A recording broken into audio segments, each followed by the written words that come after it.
हमारे चैनत गांव को पानी दिलवाने के लिए अनशन पर बैठे बुजुर्ग साथी हाथे में ले लूं। अरे तुम भी एक छोटा बयाना है हमारा नाम।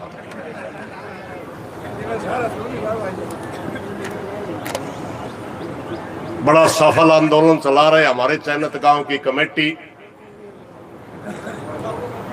आज की सभा के अध्यक्षता कर रहे तो भाई सुबेर सिंह डाटा जी, विभिन्न खाप और तपों से आए सभी पंचायती सरदारों, सभी किसान संगठनों में काम करने वाले किसान योद्धाओं, मेरे सामने बैठे बुजुर्गों, नौजवान साथियों, माताओं, बहन भाइयों, एक मिनट सर,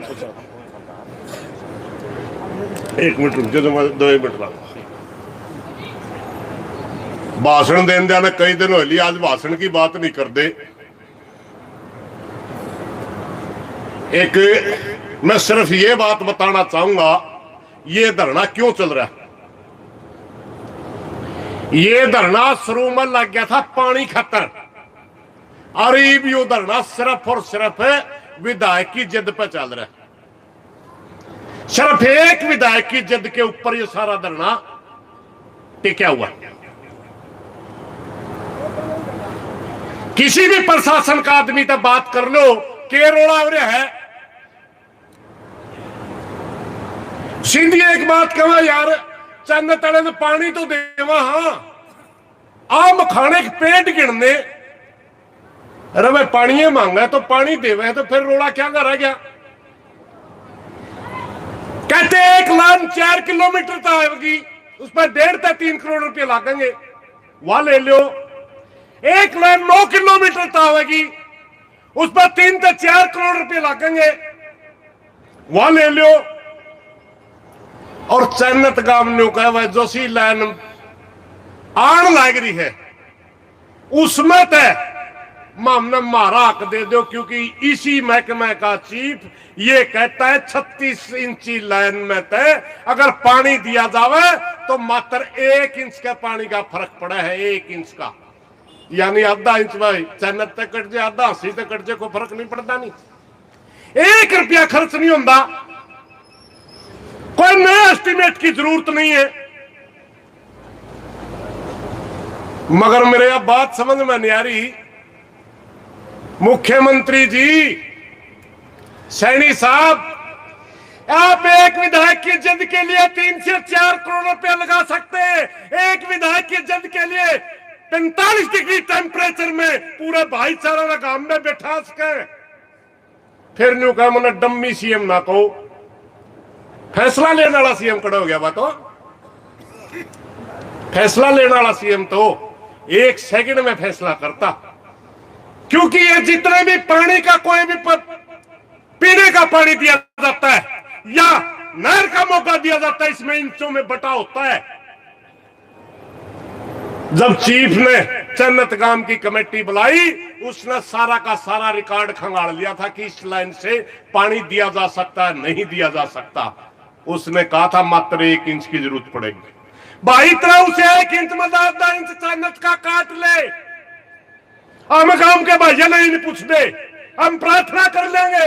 आप 7-8 इंच मांगो, 7.5 में काम चला लियो, 6 मांगो, 5.5 में काम चला लियो, आधा इंच 80 का काट ले, 1 रुपया नहीं लगता इस नहर में, इस लाइन में टी दे दे। एक विधायक की जिद्दी के लिए लोगों ने परेशान ना करे। मुख्यमंत्री जी, शुरू में हम समझते थे कि आप के पास सारी सूचनाएं नहीं होंगी, सारी बात नहीं होंगी, मगर कल और परसों तक ये सारे आने लग रहे हैं कि सारी बातों का पता चल होते हुए आप इस मामले का संज्ञान नहीं ले रहे, आप अपनी राजनीतिक इच्छा शक्ति का इस्तेमाल नहीं कर रहे। इसलिए अब इस सारे धरने के दोषी हरियाणा सरकार है, मुख्यमंत्री नायब सैनी है। बयाना तो हमारे खिलाफ था, वो तो पानी रोक के रहा है, फिर मुख्यमंत्री किस काम का। अरे हजारों फैसले लेने होते हैं मुख्यमंत्री ने हर रोज, मगर 29 दिन तक 30 दिन तक एक मामूली सा फैसला अगर आप नहीं ले सकते तो क्या का मुख्यमंत्री भाई? प्रदेश किसके हवाले? कौन चला रहा है इस प्रदेश में? और मैं प्रशासन के साथियों से भी कहना चाहूंगा, डीसी और एसपी, जब इस तरह की समस्या आए तभी पता चलता है कौन सा अफसर काबिल है, नहीं तो लक्ष्य तो किसी का ही मार देगा। एसपी हर रोज 80 के अंदर मर्डर हो रहे हैं। शर्म आवा आपने? छोटे छोटे बालकों में बयान दे दो। अरे एक और नया ट्रेंड चला रखा सैनी साहब आपकी सरकार में, जिसमें भी पद चाहिए वो जाटा नगारे दे दो। ये कोई तरीका नहीं है। गरीब की बहू सबकी बाबी, हम सहनशील हैं, हमें इन बातों का पता है, मगर दर्द मारे भी हो भाई। घना सा अच्छी बात को नहीं छोड़ दो, किसी ने भी कोई भी कि कवे, और जब हमें बोलना फिर कहीं जातिवाद करता है। आप अगर किसी किसान में गाली देवे, उसने पद दोगे, इनाम दोगे, किस मजदूर के खिलाफ बोल रहे हैं आप उसने इनाम दोगे, तो ये चीजें बढ़ेंगी, घटेंगी कैसे? आप उनको पनिशमेंट क्यों नहीं करते? अरे 2 आदमी का रोड़ा था इस शहर में, एक तो जेल में भीतर जाया, दूसरा क्यों नहीं कराया? पक्षपात ना करो सैनी साहब। राजधर्म जाति धर्म काम नहीं देखता। राजधर्म का मतलब होता है सारी जनता बराबर। इन्हीं बातों के साथ कोई गलत बात नहीं, माफी चाहूंगा। मैं थोड़ा सा बीमार सा चल रहा था और बोलना भी नहीं चाहूंगा भाई, इस पर नाम बोल दिया, कोई बात नहीं। जो भी कमेटी फैसला करेगी मानेंगे। हाँ, फैसला एक बात सुन लो भाई, हमारे को मजबूर किया जा रहा है दूसरा कंडेला बनाने के लिए।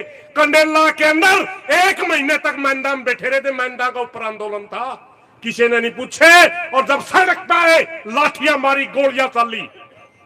आप मजबूर कर रहे हैं हमारे को। इसी तरह रोड के किनारे मैंदा में बैठे थे भाई, इस पर गवाह उसका पूछ लियो यूरा। 1 महीने तक मैंदा के ऊपर भजन गाएंगे, किसान बैठे रहे, कहेंगे ट्रांसफार्मर दे दे, बिजली चला दे, मगर जब न्यू कहा लिकड़ के दिखाइए रोड के ऊपर,